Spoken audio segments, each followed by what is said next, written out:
were having a blast. Teenage dreams and neon screens. It was all bad and no one to me. Like, you know, it's like whatever, together forever. We're never gonna sever. Laughing, sharing our stories clever. We'll take you back. It's like whatever.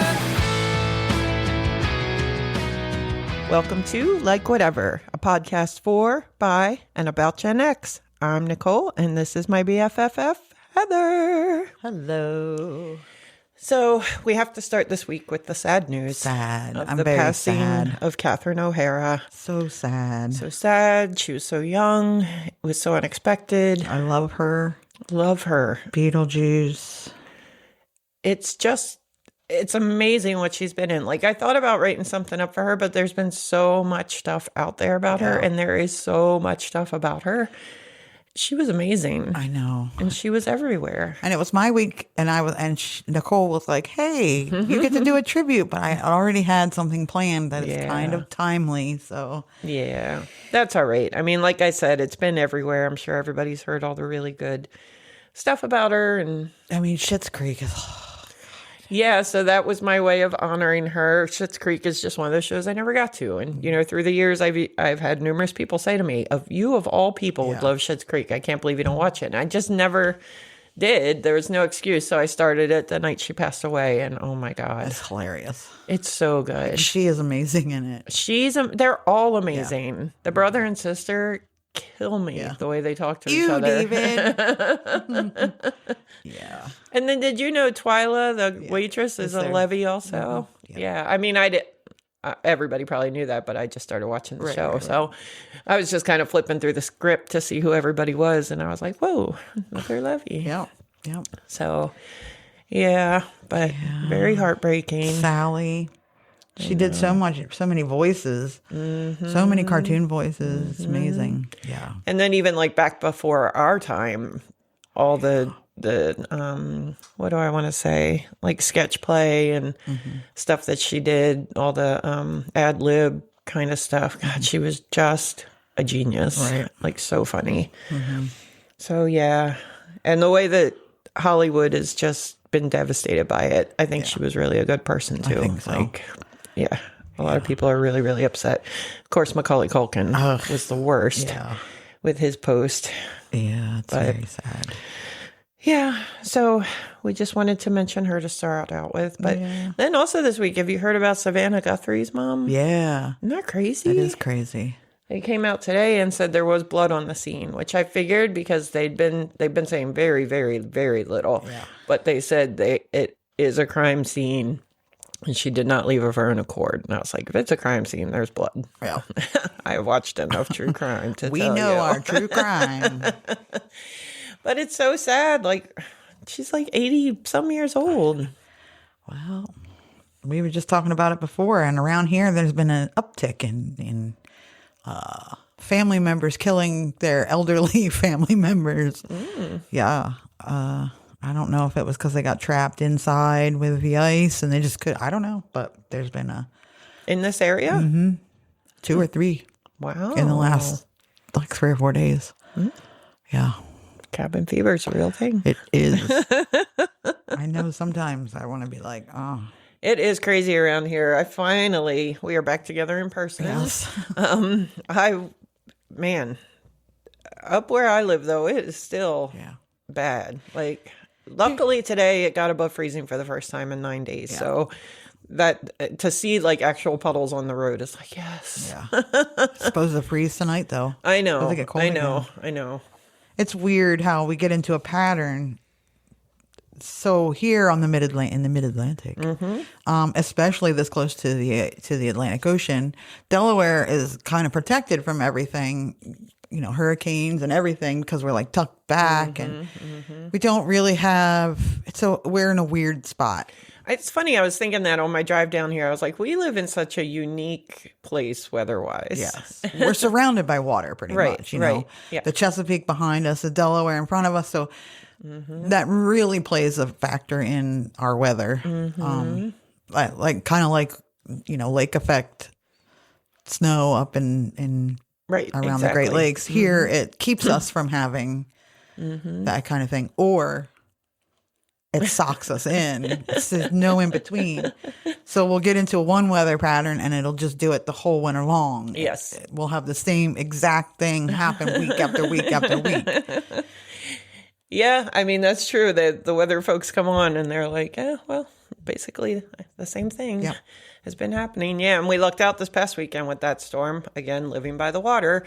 We didn't know until like 24 hours before if we were actually, if it would have hit us, it would have nailed us. But instead, the water carried it back out. We're in one of those areas where they're like, oh, on Monday you could have a trace of snow to 427 inches. Yes. That's literally how the weather goes here. Yes, that is so true. We could have anywhere from no snow to 10 feet. There have been a number of times where I've gone to bed thinking I'd wake up to snow and there was none, or I've gone to bed like, it's not going to snow, and like it's covered. And here also, a mile can make all the difference. Yeah, we're in the same state, tiny little Delaware, and down here, Nothing. it looks like you had a little bit of snow. Yeah. And even we're at my mom's house, which is like 10 minutes, 15 minutes from my house. All my snow is gone. It's been gone all week. Yeah, nothing has budged up where I am. And until today, when it got above freezing, it was just literally ice. There was, everybody's like bitching about the roads and kids being out of school and all this. I'm like, there's nothing it's like concrete. It's terrible. No one can clear it. It's hard to navigate. It is. Weather. And so we're in this pattern of cold weather. Like a couple winters ago, I don't think it ever got below 40 anytime. Very, very mild. Yeah, we had a very mild. So this is just same shit, different week, I guess, until spring. So it's about freezing today, and you can feel it. Yeah, it feels like it's tropical It's out. balmy out here. And then this weekend's going to get awful again, but I will be in the Caribbean, so... Yep. She's leaving. Sorry. She's out of here. Sorry. She's going on vacay. I can't wait. I'm so jealous. I know. My vacay was too short. Yeah. And I didn't do anything. Yeah. Whatever. Well, I did the same staycation you I did, know. and I'm still going on vacation. No, that's why I'm even more jealous. It's so weird because I have 2 days off a week as I'm a government worker. So we are supposed to take 2 days. Wow, it's complicated, but I have 2 days off a week, one of which is Sunday. And then my other one is Wednesday. But if you work your it's called a K day. If you work your K day, it's mad money, like just ridiculously mad money. And because I'm a rural carrier, we get paid different. We don't get paid hourly. We get paid salary, blah, blah, blah. So I get the full pay no matter how many hours I work. So I try and haul ass. But anyway, I am not working my K day. And I have now gotten used to not working my K day. So when I actually do have to work, and I'm like, ugh, what the hell? All week I have to work. Yeah, you'll never catch me signing up for extra work. It's just not going to happen. It's just so much money. You don't even know how much money it is. It's Yeah. so much money. Yeah, I don't know. So much money. So I've been watching Schitt's Creek. So that is on another channel that I didn't have, but now I have. They have a lot of commercials. Yeah. And I had an idea. I think you should be able to like go into your settings and choose companies you don't want to hear from. Right. Like, and there's got to be a way to work out how they pay for all that. Because most people want to see Amazon. I don't order from Amazon. I don't want to see I don't order from Walmart. I don't need to see their commercials. I want to see commercials for things that I'm actually going to utilize. So, yeah, if you're listening to streaming services. They are. But then my other thing is too, like, kind of like these less subscription fees if you get with commercials. Like, I feel like joke's on them with Gen X because We already lived it. we grew up with commercials are when you run and pee, go get a snack, go grab a sweater or extra pair of socks if you're cold. Like, I don't mind commercials at all. Like, with Schitt's Creek, it was getting crazy, but it feels like the more I get into watching it, the less commercials it runs. Maybe I'm just used to them. But What channel? What streaming service is it on? Disney. Oh. Remind me to do that here. I need to do that here. 'Cause Okay. The Bruce Springsteen movie's on it, too. Oh. Have you watched Hulu, it? I think. I haven't. Okay. But I know the lady downstairs. The lady downstairs wants to see it. Oh, did you watch the Grammys? Nope. You didn't? Nope. Why? Don't know. I thought for Sunday. sure you would watch No. them. Man, that sucks. It was actually very, very good. I know. Well, I'm more into modern music than you are, but still, like Tyler, the Creator, who I love. Don't even know who that is. He's a rapper. My daughter got me into when she was in her mid-teens. We went and saw Tyler, the Creator, in concert. It was amazing, and his was awesome. And then they did a trip. Did you see they did a tribute to Ozzy? Nope. You didn't even see that in the news? Nope. So that was pretty good. They had Slash on guitar. God, I can never remember his name, but the drummer for the Red Hot Chili Peppers. That looks like Will Ferrell.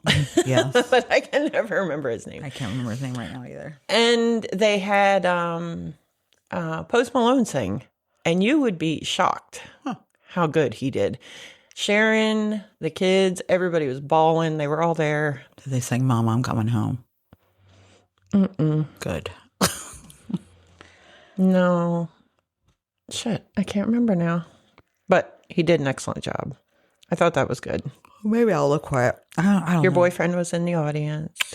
Yeah, I love him. I don't really even know anything about him other than... Well, that's how I feel about Bad Bunny. I don't listen to his music. I couldn't pick a song out. But my God. He's a I nice looking man. think he's plenty old enough for me to say that he's hot too. I think so. Yeah, he's gorgeous. He is a nice looking man. I cannot wait to see him at the Super Bowl. Oh my gosh. I'm probably not going to participate in halftime. I'm gonna go and look at the Erica Kirk.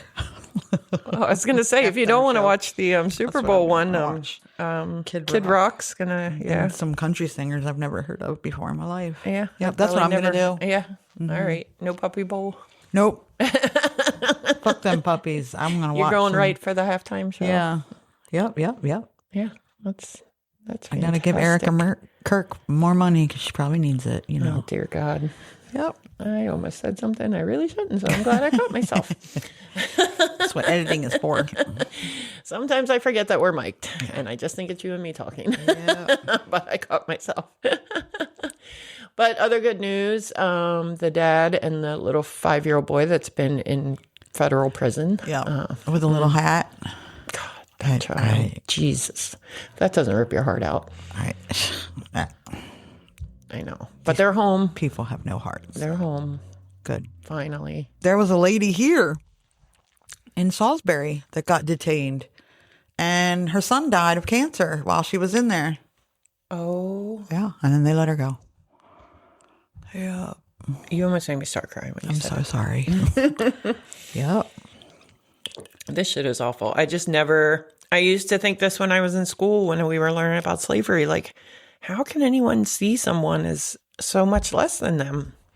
It doesn't make any sense to me. Humans are terrible. We're just not built that way. I don't know what the dinosaurs did to piss Mother Earth off, but humans have got to be close. I mean, you don't know. There could have been the Dino Hitler. He couldn't have been any worse than anything that's going on now. T-Rex Hitler. T-Rex Mussolini. Stalinosaurus. I don't know. Yeah, they could have talked for all we know. We don't know what they did. Mm-mm. We do know they had feathers. I knew you were going to say that. I'm a real stickler about that. Oh man, yeah, a lot going on. Yeah. I am not trying to rub it in, but I am looking forward to 5 days in Punta Cana with no news, no responsibilities, no cold. It's going to be like 82 during the day and 75 at night. Like, all right. Well, I did hear they have sand fleas on the beach. Oh, there is a downside. Everything's got a bad side. But we got bug spray, so we should be okay. I don't know that will help, but did you Google that? Because I plan on being bougie. Excuse you. Like I got obnoxious, sheer, long cover-ups, a big hat. Going golden girls on us, huh? Yes. All day long. I can't wait. Good. I'm happy for you. Did I say that nicely, or did that not come out very nice? I caught the drift of it. Okay. No, I'm just kidding, because I would not want to go there. So No, you wouldn't. it's not my cup of tea. No, but you do want to go on vacation. I do. I know. That's why I say I don't even care where. Although 85 is a little warm for me. Yeah. That's a bit much. Yeah. Alaska. I'll go to, not right now, because that seems counterproductive. Like a crazy idea. That seems counterproductive. And I'm you've been already to Alaska. there. I have, but I would do it again and again and again. You need to go to like Finland or Switzerland would be nice. Yeah. Any of those places, anywhere but here would be great. Canada. Yeah. We're getting a new cruise line out of Philadelphia, though. I think I heard that. Mm-hmm. That would be interesting. Yeah. It goes north. Oh. Yeah. Canada. There you go. Yep. I already looked into it. I love it. It's very expensive. It must be a small ship. Mm-hmm. Anyway, I love cruising. I like structure in my vacation. I've never been on a cruise. I do not like willy-nilly vacation time. I like planning to get there, but I like going there with an open agenda. You know, Yeah, I know. I'm a planner. Like when I went last year to Brazil with my mom, obviously some things were planned, the game. Right. And, you know, the package that we had took us to a restaurant run one night, all the Eagles fans. Yeah. And things like that. But I like having open time because I like to go out and explore and just see what's what. Mm-hmm. I like my agenda to be tight.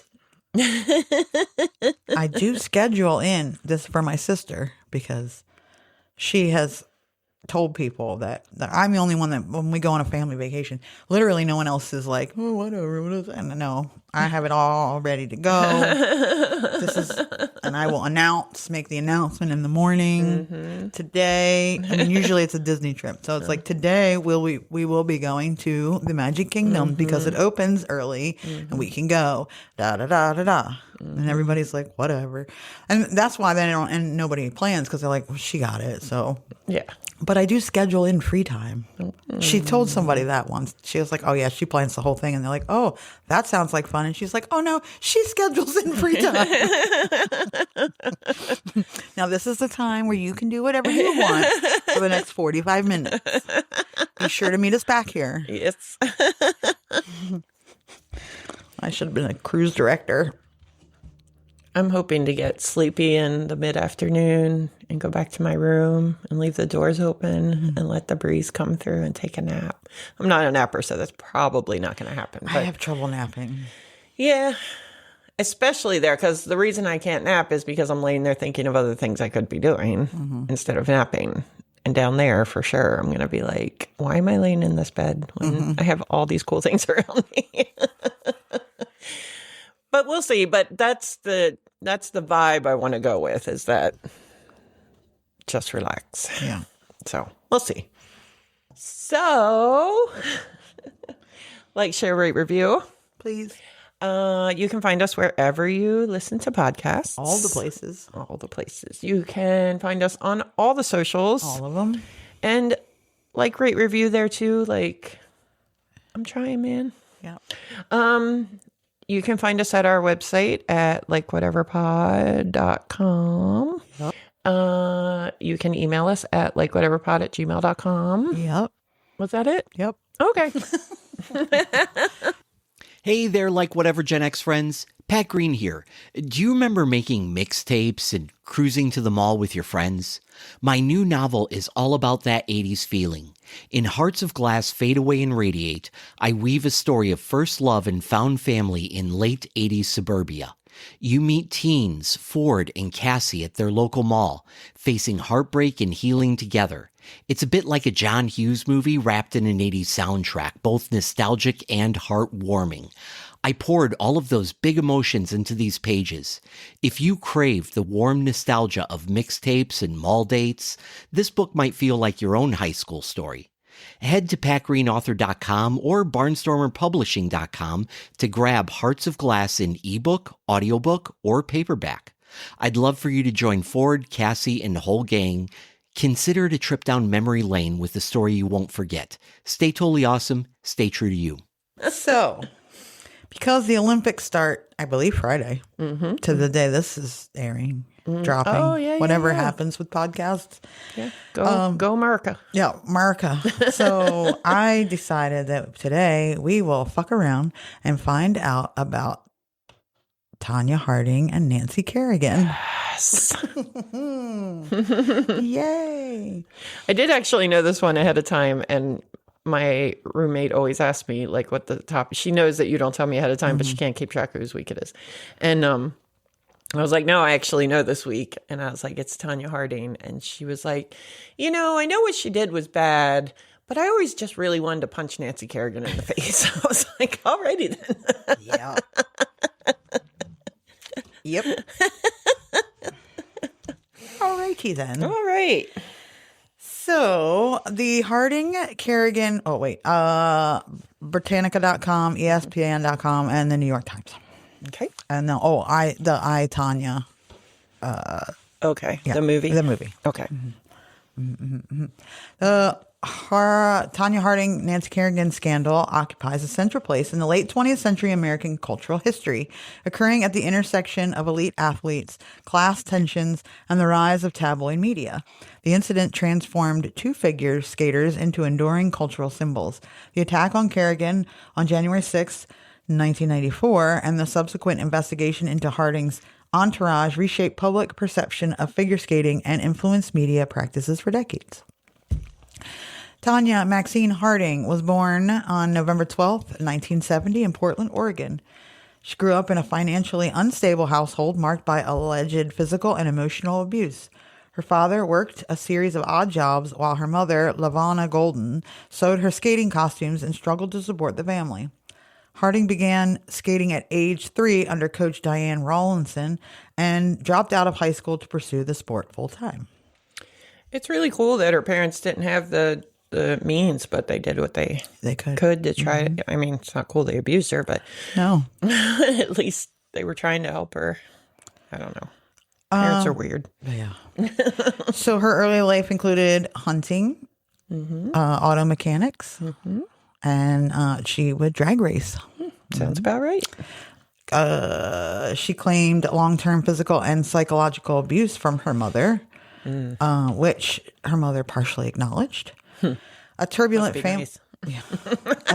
family environment, including the molestation and later death of her half-brother, Chris Davidson. So her skating career, she rose rapidly through U.S. figure skating. She climbed the national ranks from 86 to 89. She won the 1989 Skate America. And she became 1991 U.S. champion and 1991 world silver medalist. She became the first American woman to land a triple axel in competition in 1991. Her athletic, powerful style contrasted with the sport's traditional emphasis on elegance. Media often cast her as the outsider or hellion compared to Kerrigan's polished image. You know what? If you look at the two of them, though, Harding much more had the body for it, I think. Like, she's built like your niece. Yeah. Like stocky, a little shorter, built. Yeah. As to where Nancy Kerrigan was long and lean, which looks pretty on the ice. But I'm sure your center of gravity is better if you're a little closer to the ground. More rounded, I guess. Yeah, it makes sense that she was so good, though. And I love hearing stories like that, too, where people who are coming up from nothing still make it. Like, you don't necessarily have to, because a lot of these athletes have come from well-to-do families and have ways that they can make it easy. But yeah, good for her. Yeah. You're going to have me liking Tonya Harding by the time we're done here. That's the goal. Harding married Jeff Gillooly in 1990 at age 19. That was a mess. The marriage was volatile and ended in divorce in 1993, though they continued seeing each other. She later married twice more. Nancy Kerrigan Nancy Ann Kerrigan was born October 13th, 1969 in Stoneham, Massachusetts. She grew up in a modest working-class family. Her father worked multiple jobs and even drove the Zamboni at the local rink to pay for her lessons. All right. She began skating at age 6, won her first competition at 9, and trained under coaches Teresa Martin and later Evie and Mary Scottvold. She steadily climbed the national and international ranks. She won a bronze at the 91 World Championship, a bronze at the 92 Winter Olympics, silver at the 92 World Championship. In 93, she was U.S. national champion, and she is known for her artistry, poise, and strong jumping ability. Her marketability led to major endorsements: Reebok, Seiko, Avion, Campbell's Soup. See, that's another difference between looking like Tonya Harding and looking like Nancy Kerrigan. Yeah. Like, Nancy Kerrigan was pretty, and everybody wanted them in their commercials. As we'll see through this, because I really did want to emphasize. Am I jumping ahead? No, you're fine. I did want to emphasize the unfair. Yeah, the situation. because Tonya Harding was a little rough looking, a little rough around the edges. Yep. All right, so my roommate wasn't really off by that much so far. They really kind of made her into the bad guy here. Yeah. So the other players in this is Jeff Gillooly, later Jeff Stone. He was born September 15th, 1967 in Portland, Oregon. Grew up in a low-income household and did not attend college. He married Tonya Harding in 1990 and financially supported her skating career. Their relationship was volatile, marked by breakups and reconciliation. What year was he born? 67? 67. All right, so he's I don't know. 4 That's years math. older. And That's a lot of math. yeah, never mind. Yep. He was the primary architect of the plot to injure Kerrigan. He paid Shane Stant and Derek Smith $6,500 to carry out the attack. He worked closely with Shawn Eckardt to plan logistics. He pled guilty to racketeering and served 2 years in prison. After prison, he changed his name to Jeff Stone, worked low-profile jobs, including car sales, and has largely avoided public attention. Shawn Eckardt was Tonya Harding's self-styled bodyguard and longtime friend of Jeff Gillooly. He ran worldwide bodyguard service out of his parents' home in Oregon and was known for grandiose fantasies about espionage and counterterrorism. So he was a conspiracy theorist. Yep. Former classmates describe him as a blowhard with James Bond delusions. I think we've all met this guy. His role was he co-planned the assault, claimed he had connections who could take care of Kerrigan, in air quotes, helped hire Stant and Smith, played tapes of the conspiracy to a minister, which helped expose the plot, pled guilty to racketeering and served 15 months in prison.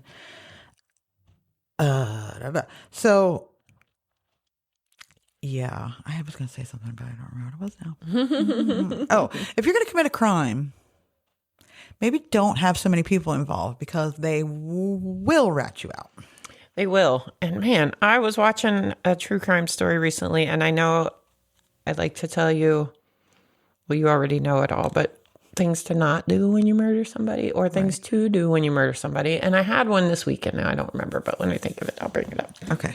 Don't murder people unless you absolutely have to. Well, Look, I mean, firstly, don't murder somebody you know. that's your first problem. Yeah. Never go to the second location. Die on the street. Yes. Fight to the death. Yes. Yeah. Yeah, exactly. I mean, once you're in the car, you're done. Yep. And if somebody jumps you and you can get them into your house, that's that about that. That's my dream. Shane Stant, age 22 at the time, was hired to physically assault Kerrigan. He grew up in an abusive household in Hawaii where he suffered severe physical and emotional trauma. He later described his upbringing as a major factor in his vulnerability to criminal involvement. Initially, he attempted to locate Kerrigan in Massachusetts, but failed. Followed her to Detroit for the U.S. Championship. He struck Kerrigan on the knee with a collapsible baton. He fled through a glass door and escaped. Well, he was paid approximately $6,500 to $6,800, and he served 15 months in prison. He has expressed deep remorse, stating he is a different person and now runs a delivery company in Southern California. That's what they all say. Yeah. Somebody go offer him $6,500 to break somebody's knee. See what he says. Yeah. His story is featured in the documentary My Hero's Shadow. And all that stuff I said about hoity-toity Nancy Kerrigan. Yeah. She didn't deserve to get her knee. Important Tonya Harding and all that. That's a horrible thing. I mean, those athletes work so hard to get to the Olympics. Like literally their entire lives. And you have such a short window where you're actually able to do that. And they're only every 4 years. So it really was a very, very horrible, awful thing it is. to do. And when I go into my social commentary on the situation, I do want to make it known that it is a horrible thing that happened to Nancy Kerrigan. She did not deserve that. They do spend the majority. I mean, I have an athlete in my family who lives gymnastics, eats, breathes, sleeps it. Exactly.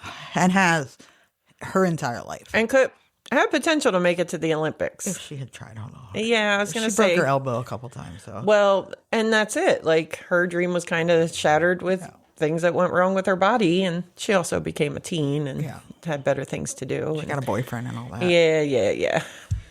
Kids. Derek Smith was the getaway driver and co-conspirator. Derek Smith, uncle of Shane Stant, was recruited by Shawn Eckardt to assist in the attack. He drove the getaway car. He was paid $6,500 for his role, and he quickly confessed to the FBI after the attack. Smith's involvement was logistical rather than conceptual, but he played a crucial role in enabling Stant's escape. All right. You want to do your... Yep. Hold on, let me stop. I haven't found the page yet. Let's play some music. Do-do-do-do.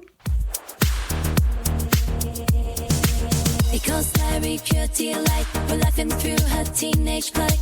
So grab your snacks and brace your soul. This middle school madness out of control. All right. So I think I'm on the right date. It's Sunday, April 15th? Yes. Okay. Very good. I thought so because last week we went to the Old Time Tavern and I've been thinking about that meal ever since. So, all right. Sunday, April 15th. We are on Easter break. By the way, this is Nicole's 1984 diary segment in case you are a first time listener.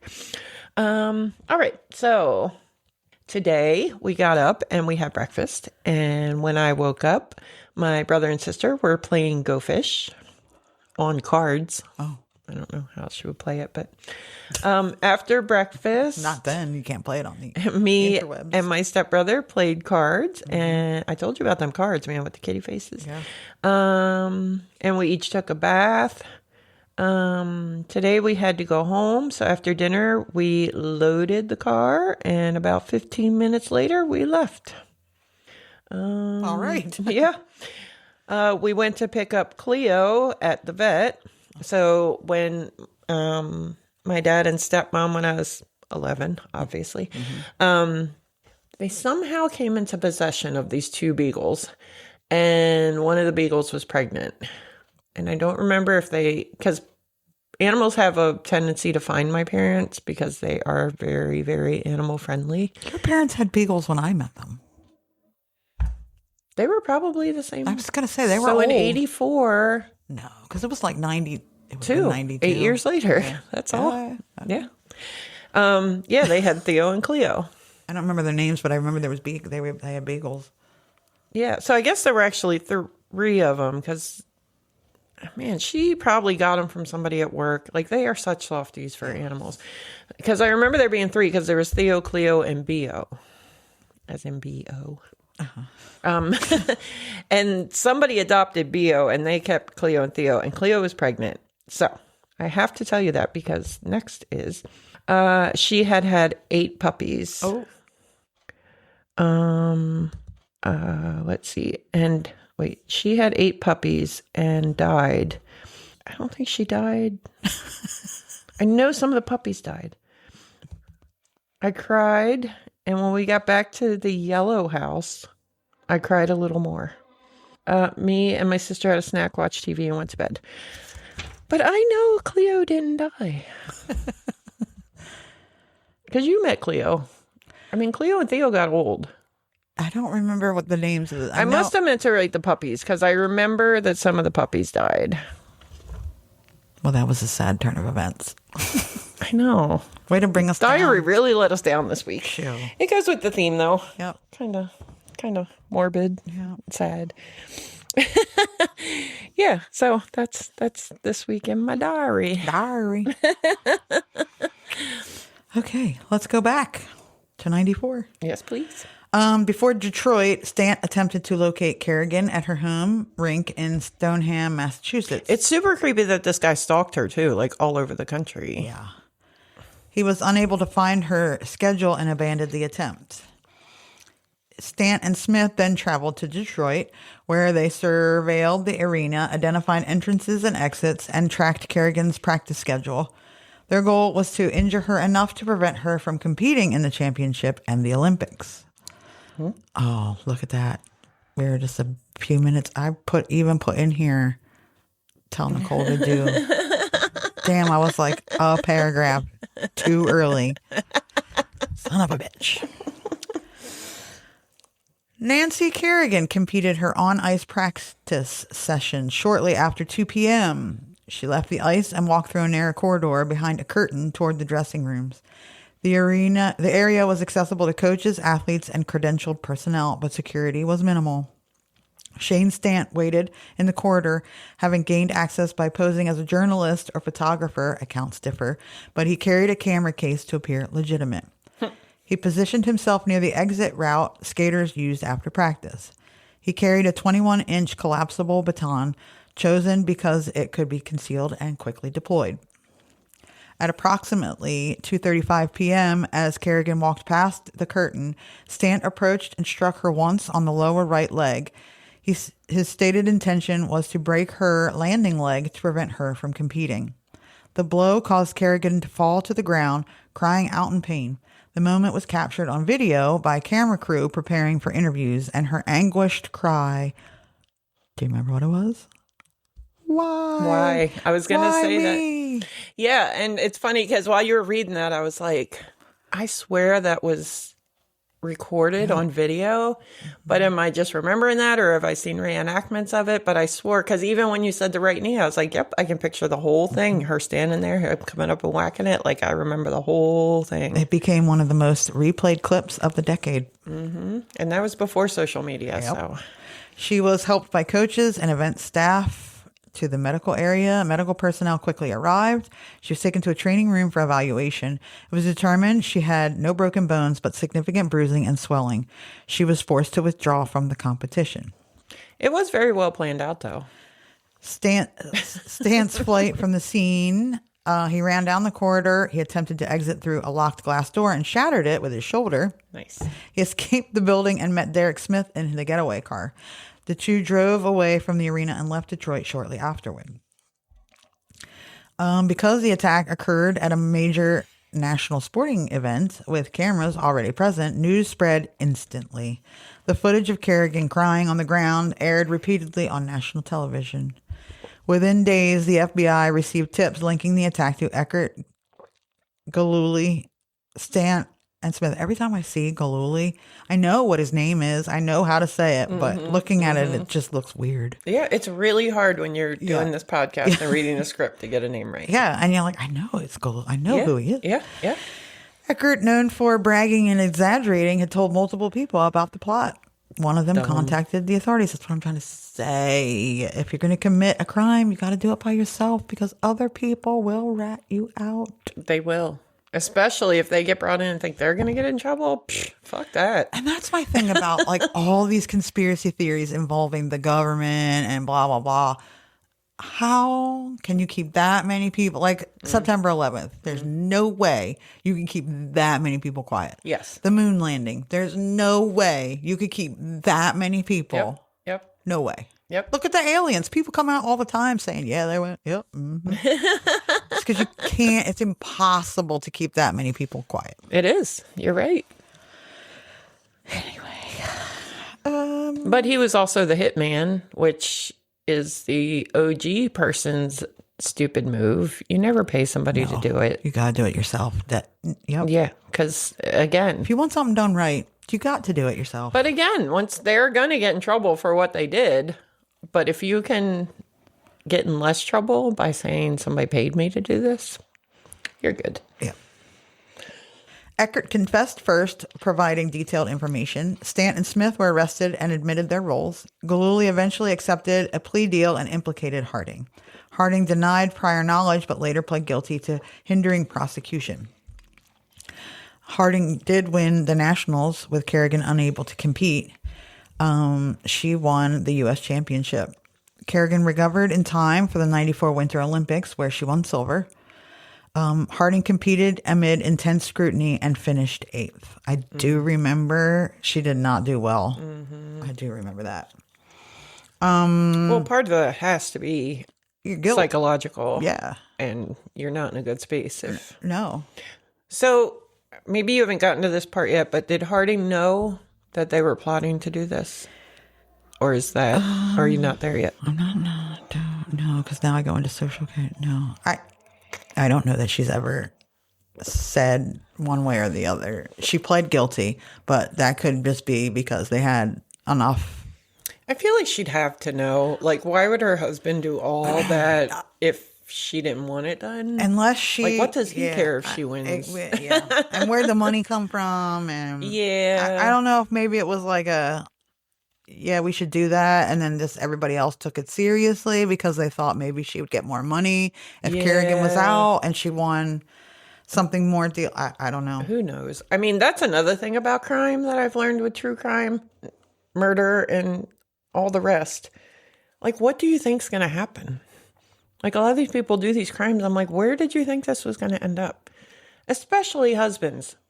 Man, I've been watching a lot of, like, middle-aged, like, maybe a little older than middle-aged, 50, 60-year-old husbands murdering their wives that they have grown kids with because they have a girlfriend.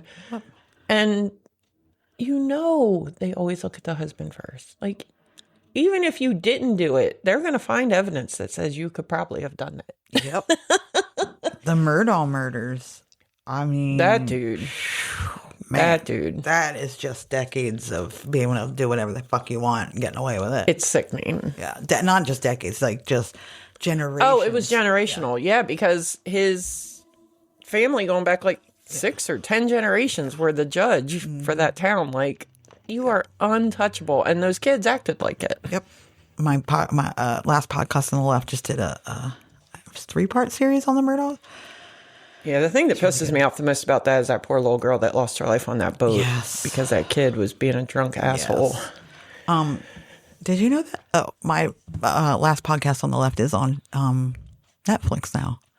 You did tell me that, and I saw them on there. I went on and looked. Yeah. It's interesting. There's also Buried Bones. This Paul Holes is fucking hot. I don't care. Oh. I don't know who he is. Oh, he's the one that solved the Golden State Killer. Oh. Yeah. He was one of the ones responsible for that. Okay. He's like him and Patton Oswalt's wife Yeah. were very close because she was trying to solve that, and She was awesome. yeah, and they were very close. I'm telling you, look him up. Okay. Fucking hot. I've probably seen him before because I've watched literally anything that's you on. recognize him instantly from his voice. Yeah. He was in I guess it's the San Francisco area. Mm-hmm. He was a detective there for a long time, and yeah, he does Buried Bones, and him and her name is escaping me right now, but she does all old crimes. It's none. I don't think any of it is prior to like 1980 or after 1980 that they do, and she goes back to these and has him use his modern day expertise in helping to solve. It's really good. Buried Bones. Got it. Check it out. I will. Okay. Tonya Harding pled guilty to hindering prosecution and received 3 years probation, 500 hours of community service, a $160,000 fine, and a lifetime ban from the U.S. Figure Skating Association. And that effectively ended her competitive skating career. Nancy Kerrigan recovered in time to compete at the 94 Winter Olympics in Lillehammer, where she won the silver medal. She was later inducted into the Figure Skating Hall of Fame in 2004 and continued to appear in televised skating events and Olympic broadcasts. And I imagine we will see her next week. The scandal unfolded during the rise of 24-hour news and tabloid television, making it one of the first major sports stories to be covered with the intensity of celebrity scandal. Programs such as Hard Copy and Inside Edition amplified the narrative, framing Kerrigan as the innocent victim and Harding as the troubled antagonist. See, because I think we all forget that there was a time before 24-hour in your face all the time news. That was wild. Remember when the TV just stopped making TV at like midnight and they played the national anthem? Yeah, and then it went to snow. Yeah. Just like in Poltergeist. Yeah. It's crazy, right? Yeah. And I used to love to read the paper. Like, that's how you found stuff out. Yeah, I like the paper. It's dying. Yeah. The incident influenced the blending of sports journalism with entertainment media, public conversations about class, gender, and the policing of femininity. Later, cultural works, including the 2017 biopic I, Tonya, which reframed Harding's story and challenged earlier portrayals. The scandal remains a touchstone in discussion of media ethics, athlete privacy, and the construction of public narratives. As of 2025, Kerrigan is 55. She has largely retired from competition. She has appeared on Dancing with the Stars and The Bachelor Winter Games. She has served as a special correspondent during several Olympic broadcasts. She has been married to her former agent, Jerry Solomon, since 1995, and they have 3 children. How old is he? How much older is he than her? I don't know. She has spoken publicly, it didn't say, about experiencing 6 miscarriages, which strained her marriage. Ooh. She recently released a children's book, Stronger Than She Thinks, about a young skater's resilience. Her public image remains largely positive, and she continues to be associated with perseverance, family life, and advocacy. Harding is 54 years old. She continues to deny involvement in planning the attack, but has expressed guilt about the overall situation. She struggled for years with addiction, mental health challenges, and legal issues, including arrests and a suicide attempt. I'll bet. She married Joseph Jens Price in 2010, and they have a child together. She has largely stayed out of the public eye, but reemerged during the release of I, Tonya in 2017, giving interviews about her portrayal and the media's treatment of her. Harding's legacy remains complex. She is viewed simultaneously as a cautionary tale, a victim of media sensationalism, and a figure of enduring cultural foundation. The media backlash that followed the 94 attack on Nancy Kerrigan cannot be understood without examining the starkly different social backgrounds of the 2 skaters. The scandal unfolded not merely as a story of athletic rivalry or criminal conspiracy, but as a cultural drama shaped by deeply embedded American ideas about class, femininity, and moral worth. The press did not simply report the story, it constructed it. And here's why I actually wanted to do it, because I am a big believer in that these 2 women were pitted against each other. Mm-hmm. Yeah. Not just because they were rival skaters, but because they were. From the moment the attack footage aired, the media framed the incident as a morality play. Nancy Kerrigan, with her poised skating style, mid-class upbringing, and polished public image, was cast as the good girl, the innocent victim whose grace and composure aligned with figure skating's traditional ideals. Tonya Harding, by contrast, was quickly positioned as the bad girl. Her working-class background, turbulent family life, and athletic, less balletic skating style made her an easy target for media machine eager for contrast. Mm-hmm. The press leaned into stereotypes. Harding was portrayed as rough, volatile, and unrefined, while Kerrigan was elevated as elegant, disciplined, and sympathetic. Mm-hmm. This was not accidental. It was a product of the media's long-standing tendency to simplify complex women into digestible archetypes. You know, it's so funny how I just keep coming back to the same thing on all of these episodes. I have an agenda or something. Figure skating has historically been associated with affluence, expensive coaching, travel, costumes, and ice time. Kerrigan's family was not wealthy, but her public image aligned with the sport's aspirational aesthetic. She fit the mold of what figure skating was supposed to look like. Harding did not. She sewed her own costumes. She trained in public rinks. She came from a background marked by poverty and instability. The media seized on these differences. Harding's class status became shorthand for deviance. Her mother's fur coat, her husband's mullet, her own blunt speech patterns all became symbols used to reinforce the idea that she was an outsider, someone who didn't belong in the pristine world of Olympic sport.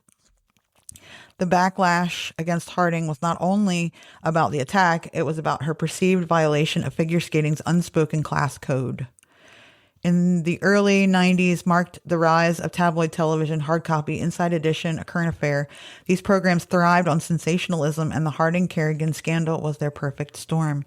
It had violence, rivalry, beauty, class conflict, a clear victim, and a messy, complicated antagonist.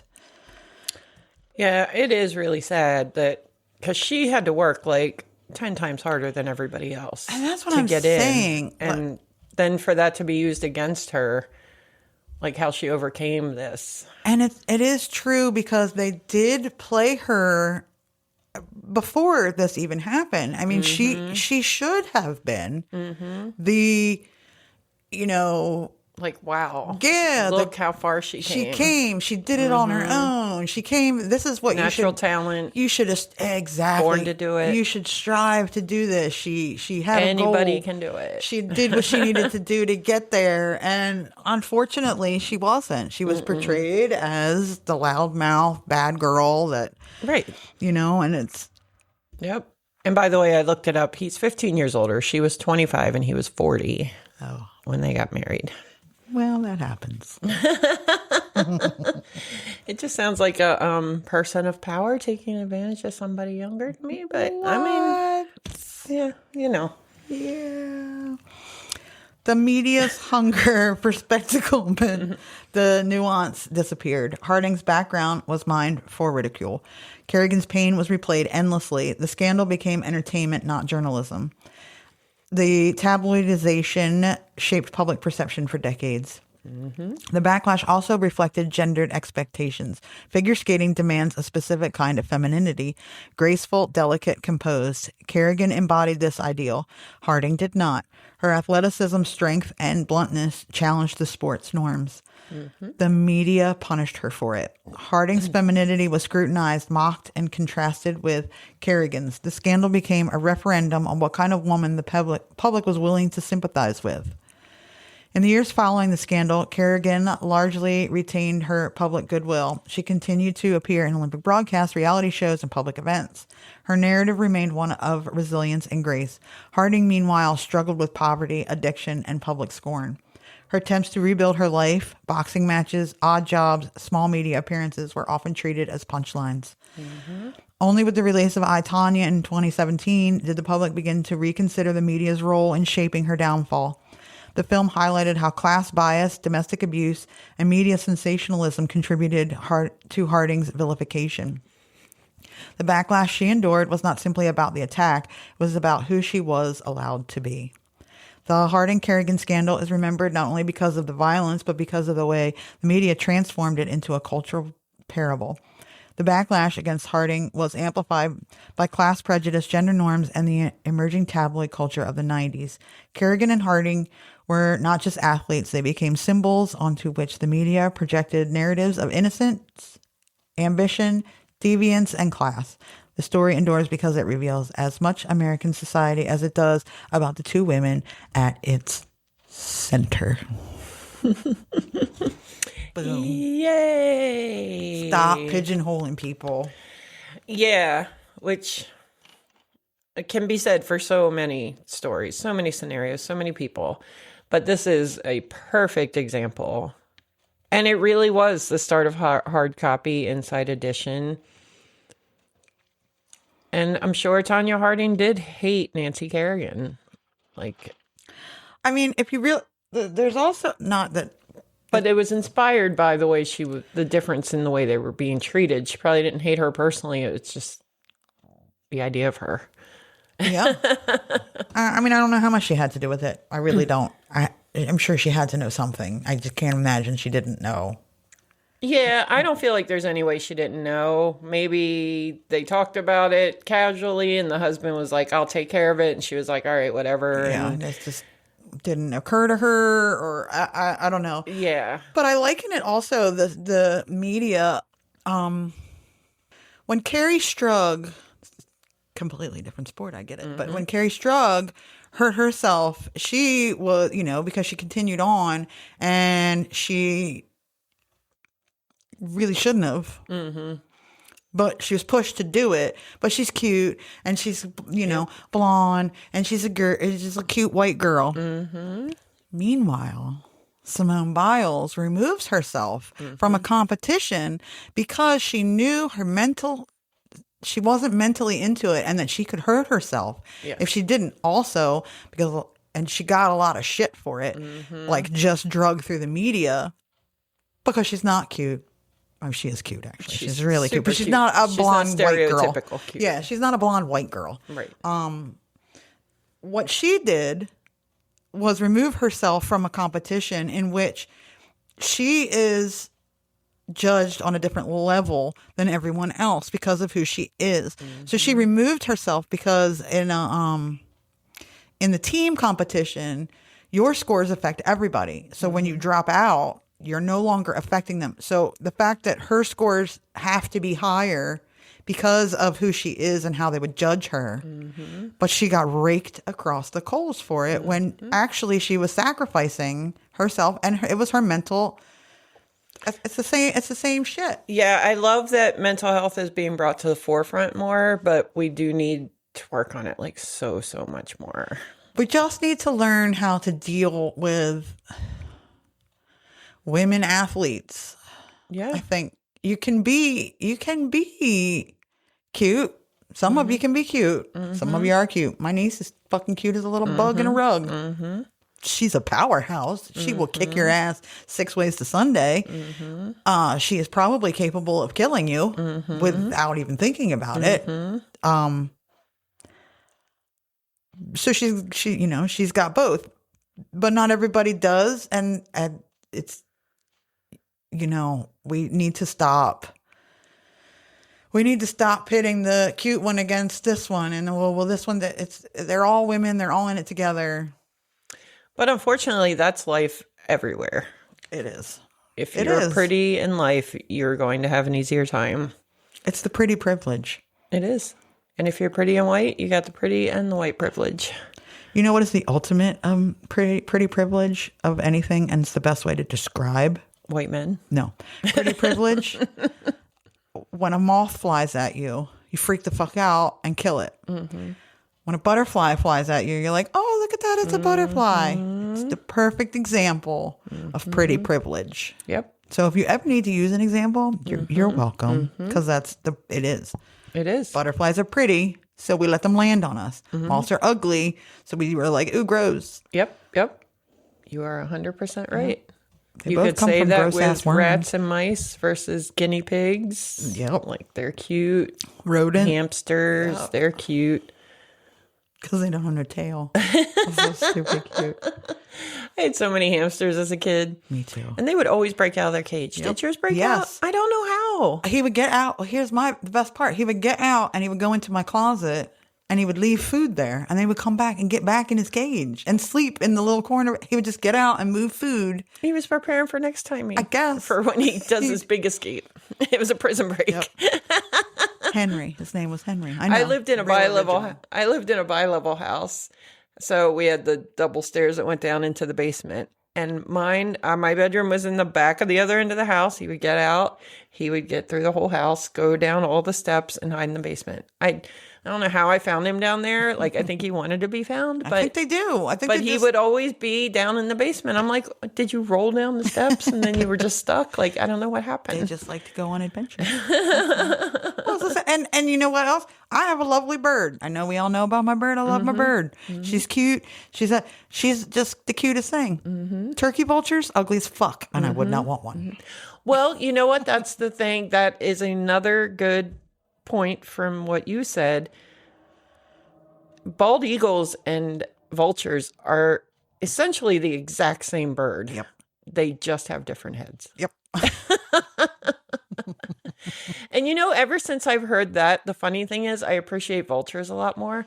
Like, I love to sit and watch a vulture because we have a lot of open fields here. Watching them just glide, especially on a windy day, just enjoying themselves up there. Like, I don't see ugly. Everything is beautiful in God's eyes. No, seriously, I was always fascinated with them because we have a lot of roadkill here too. So you get to see them up close and personal a lot. Sure do. Remember that we had that one at the restaurant that had a broken wing? Yeah. And we would feed it.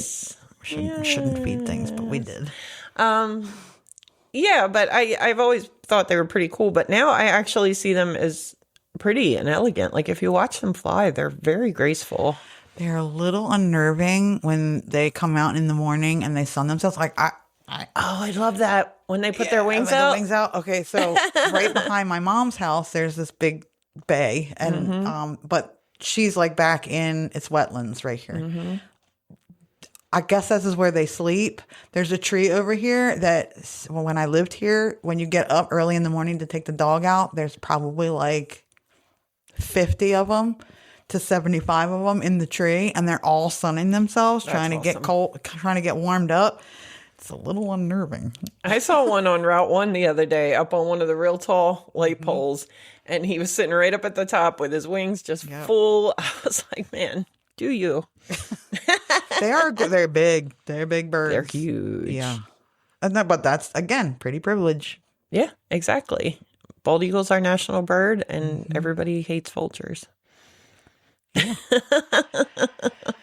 They're probably the closest to T-Rex. That's what they think T-Rex. Anyway, we should not go back into that. T-Rexes, they think, have red heads. Oh, like they a were vulture. gingers? Like a vulture. Oh. Because, they also think that, much like the bald eagle, they were both a carnivore and an opportunist. Because bald eagles will swoop in and take anybody's dead thing. Yeah. Yeah. You need to figure out how to make dinosaurs Gen X, because I think we all love you need to fucking do an dinosaurs. episode on it. Just dinosaurs. It's my fucking podcast. And if I want to do an episode on fucking dinosaurs, I sure can. Yeah, that is actually 100% true. Yes, you are right. And just put it on Jurassic Park. There we go. Anyway, that was my social commentary on the situation. Very good. I don't know whether or not she had anything to do with it, but it is just, the difference in how the media portrays you. Even if she did have something to do with it, I could see where she would be pushed to feel like she wanted to get some sort of vengeance on this woman. Yeah. Because Nancy Kerrigan wasn't any better of a skater than she was, but she was pretty. Yep. And that's got to make you angry and a little vengeful. You still shouldn't. Absolutely Shouldn't not. knock people But in the people do knees. far fucking worse. They shouldn't kill her. Yeah, exactly. Like that one mom with the cheerleaders. Oh, yeah. Where she killed the competition of her daughter. Yes. You know what documentary I can't wait for? And may they rest in peace. But the wife and her dentist husband that was killed by her surgeon husband. That's going to be a good documentary. Yeah. Because what the fuck? Because she and her husband ex-husband had been divorced for like 10 or 12 years. Some things, we never know what goes on in people's heads. No. Yeah. Anyway. Now I want to go home and watch ID Channel. Not that I would do anything else when I got home, but Right. Okay. Let's end this shit. Anyway, yes. So, like, share, rate, review. Please. Thanks for listening. Thank you. Find us where you listen to the podcast. Follow us on all the socials. Please. At like whatever pod. You can send us an email about what your favorite example of pretty privilege is. Ooh. To likewhateverpod@gmail.com or don't like whatever. Whatever. Bye.